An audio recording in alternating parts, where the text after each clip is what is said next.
Russell, and I'm taking over Radio Screamer.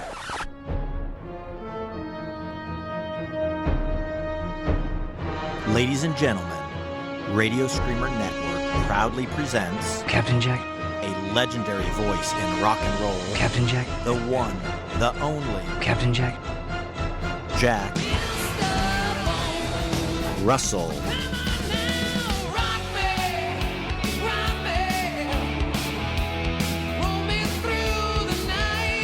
So now sit back and enjoy Jack On with Jack Russell. You're gonna need a bigger boat.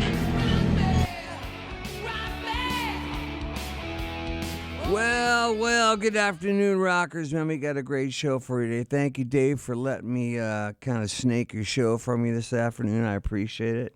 It's been a while since I've been on the air, so excuse me if I screw up. But anyway, we got a great show for you. We got a special guest. I'll introduce him later. Right now, I want to get started with one of my favorite songs in the world. It's by Thin Lizzy called Whiskey in the Jar. Yeah, that was the outfit with Your Love off of Play Deep. Before that, Thin Lizzy, Whiskey in the Jar off of Shades of a Blue Orphanage, remastered 2010. Of course, we know that wasn't Phil singing, but he did a great job anyway. What a great song. Wish I would have thought about covering that instead of Metallica, because it would have been better. Anyway, this is Jack Russell. If you couldn't tell by the ego coming at you, I'm filling in here for, not filling in, I'm taking over for Dave Castagno on Screamer. Basically, I came in with my pistol and I pulled my rapier and took over the show, man. And I got me today a very special guest who I'm going to ask some questions of and probably get some lies told to. But I know the difference because I know the man. I know he's telling the truth or not. I was there. Anyway, would you please welcome Mr. Bone himself, Mr. Tony Montana. Hey, Tony. Hello.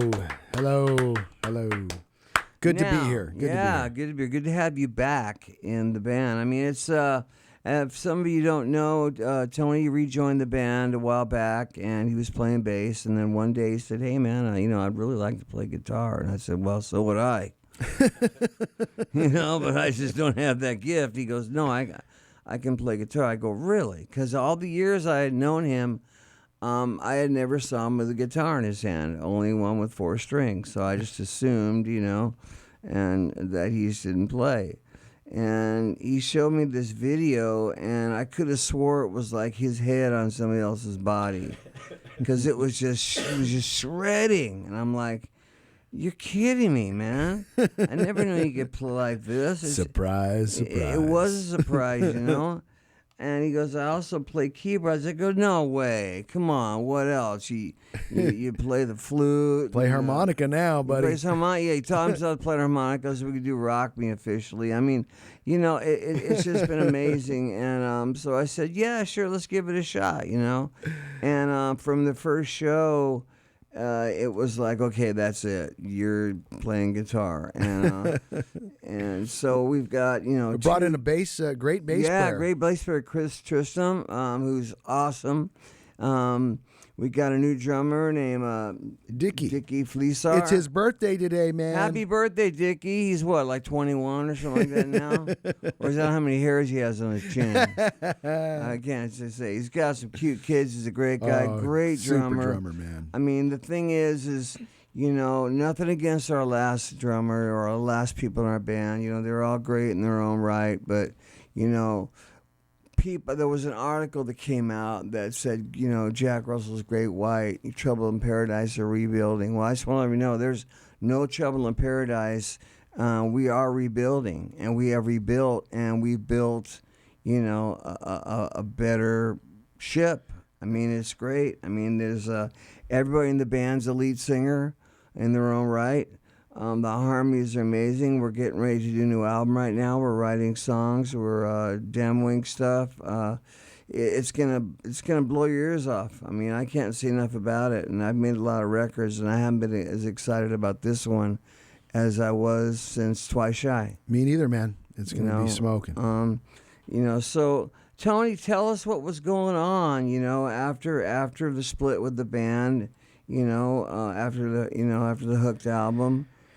I got married and had a kid in 92. I Why got would married. you do that? Oh, yeah. It's the result of sex, you idiot. Right? Yeah. Okay. Sorry. It just happens. Yeah, I got married and I had my first son, Dominic. And, I spent some... He looks just like you too. You could have spit him out of your mouth. I know, he's amazing. I love him. I miss him. Yeah, I did that, and then I had my next son, Quentin, in 95. Quentin, his birthday's coming up here pretty soon, and well, happy birthday, Quentin! Yeah, on the way up. Yeah, but he's so yeah. I did that for a couple of years. I just stayed, literally, just kind of stayed at home. You got in the corporate world, didn't you? I did. I ended up in the high tech industry. Well, just so everybody knows, he was the only guy that ever saved his money. The rest of us blew it. We would spend it like it was gonna, like it was never ending. The well was never to go dry, and unfortunately, I thought, oh well, we just sold $3 million. We're not gonna sell. At least we'll sell $1.5 million. Nope, $750. Then next $250. Then. It was just down from there. So he was the only smart one who saved his cash. I saved a couple of bucks, and then I spent it all just as well. I mean, I tried a couple so there of goes different. my loan. I was gonna ask you about. I became an entrepreneur of sorts, and had some successes and some failures, but I ended up having my own company, actually co-founding a company called Disc Factory, which was a company that was affiliated with Guitar Center, a musician's friend, and became an Inc. 500 company in 2005. So we did really well for a long time, and I think the company's still around, but I am no longer there. So you're in my company now. I'm in your company. You're the first mate on the ship. Hell yeah. So having a lot more fun on now. the gauntlet. Actually, in 2009, I started. We were talking about Vegas just a second ago. I started my own show in Vegas at the Las Vegas Hilton. We were the first show to go out there and do that. It was called Monster Circus, and that was with Dee Snider and Bruce Kulick, Fred Curry, Rudy Sarzo. We had a lot of fun doing that. And then 2010, I went out with Slash for a little bit and playing bass. Had fun doing that, and then got hooked up with Jack. That was weird, too, because, I hadn't talked to Tony in literally years. I bumped into him at the NAMM show. I didn't even recognize him. He literally bumped into me. Almost knocked me down. Yeah. I didn't even recognize him. He was like this really tall guy, and I remember looking him straight in the eyes. And I realized, well, Jack, you've shrunk. You know what I mean? I got degenerative disc disease, so I'm 4.5 inches shorter than I was. So, now I'm looking up at him I think he thinks I've always should have. Shit. But no, in more ways than one, seriously. But it was great to see him, and that kind of kicked off this conversations, and we were having dialogue, and we were talking about, hey, well, why don't we do some re-records of the old stuff. I'm thinking, maybe so. It might be a good idea. But I had my other things that was going on, and I started pitching him, hey, well, why don't you join the band, And he's like, oh, I can't really do that, man. And you tell the rest of the story, because this is great. Well, we had talked about initially, my first inclination was that the 25th anniversary of Twice Shy was going to be a great opportunity for all of us to play together again. All the original guys, or at least that lineup of the band, and so that was kind of where I was heading with it. But when the litigation, really, when I learned of the litigation was going on between the two two bands, I was just thinking, well, that's never going to happen.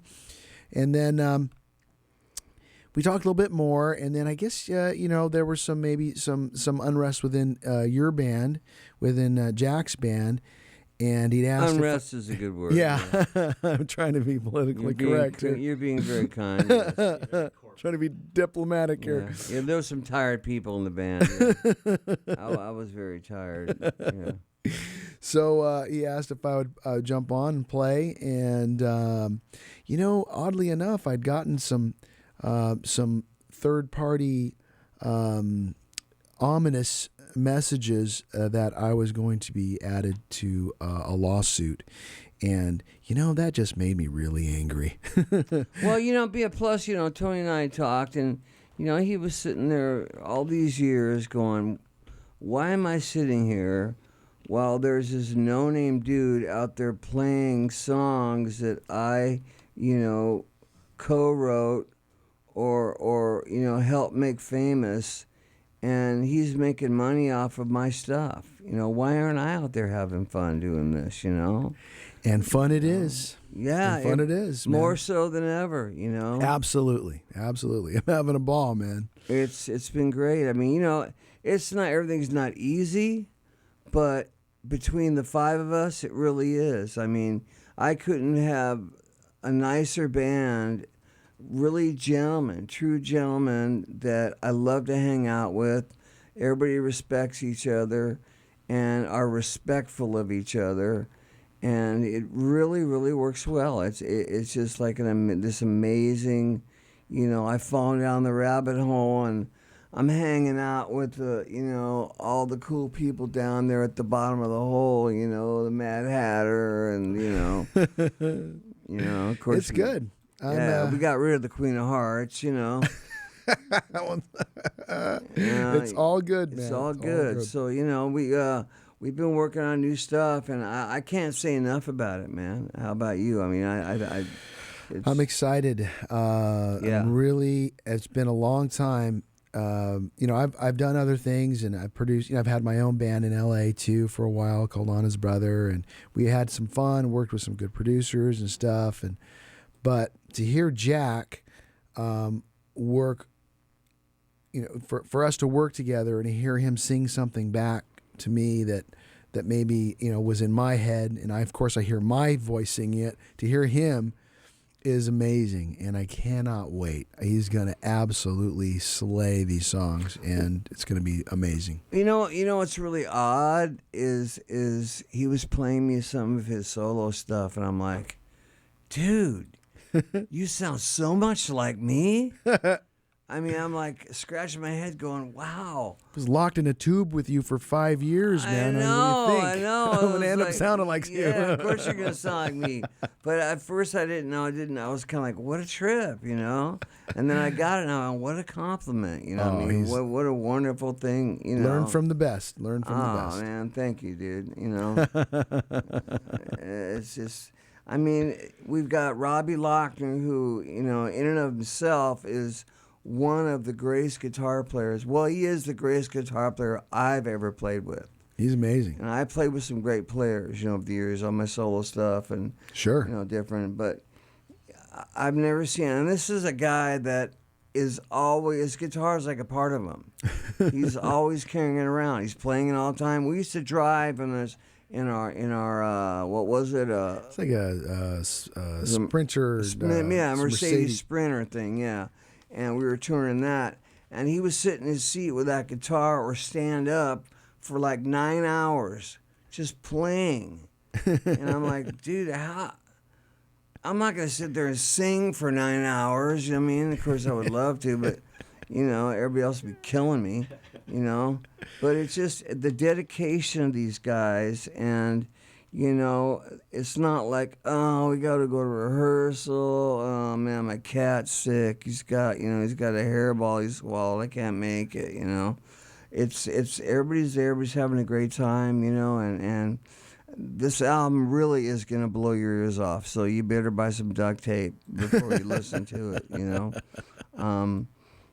I'd tell you the name of it, but nah, we'll just wait. Anyway, we're going to get into another song right now. This is a song that got me back in touch with Jack Blades, who obviously we toured with back in 1986 or 87, right as the One Spit Numb came out. And they were just wonderful guys to tour with. And, Jack and I became good friends, and he invited me up to sing all the high parts on their 7 album. And this is one, I think it's probably one of their best albums they ever did, and which is so true for so many bands in their later years, after their heyday, they write some of their best stuff, But this is a song called Panic at Jane. What was cool about it is on the backgrounds, they really raised my voice up, you know. Oh, I'm sorry. You know what? I forgot. We were going to do another song before that in honor of Mr. Tony being here. So let's flip that around. This is a song that was written by Tony, and he fits it, you know, in every way. And it is just a great song. People love it. It's probably one of the most danced to songs at a strip club ever. Like that. Here it comes. You know it. Yeah, Night Ranger, Panic at Jane off the album 7 that was released in 1998. Featuring Jack Russell on background vocals. How many times can I say that name? Jack Russell. I guess a few more. Anyway, this next band has been my inspiration for my entire career. Matter of fact, it was the reason I pierced my ear when I was 11 years old.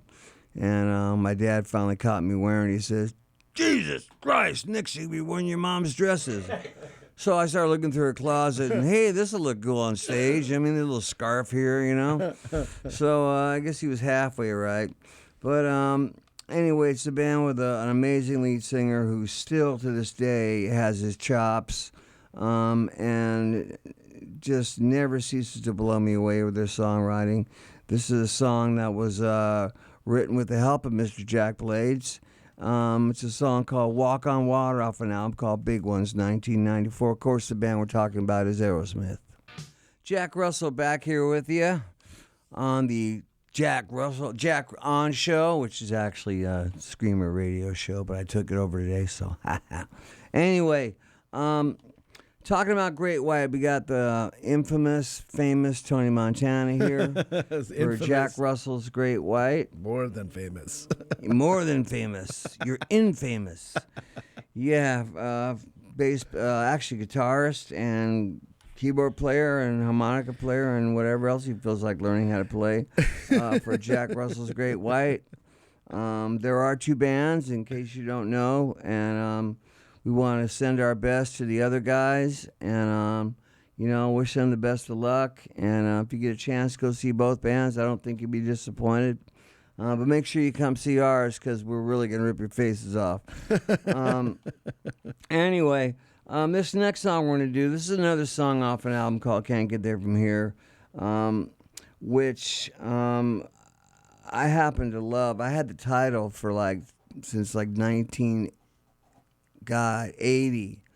And I remember I brought it up. Me and Jack and Mark were driving down to get some coffee, and I said, "Hey, how about the name of the song, man? I want to write a song called Loveless Age." And Mark's all, that sounds horrible. And Jack's like, "That's the most awesome. What a great title." Mark was, "Oh, yeah, that's great."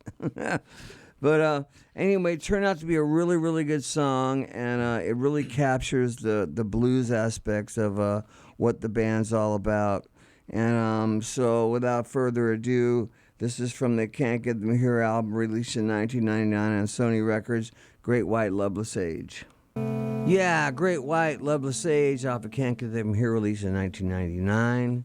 One of my favorite songs off that record. Actually, that's probably my favorite studio album that Great White had ever done. There will be a new album shortly that's going to become my favorite album, that Jack Russell's Great White, and any version of Great White has ever done.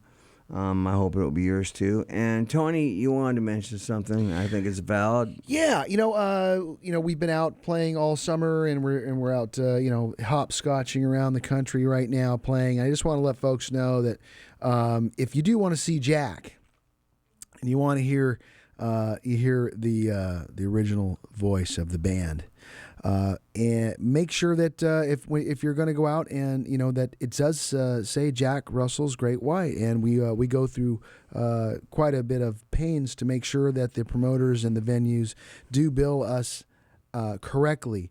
It's important to us, and I think it's important to folks who want to see Jack. So just make sure that if you're going to go out and see it, and you want to see Jack, that it does say Jack Russell's Great White.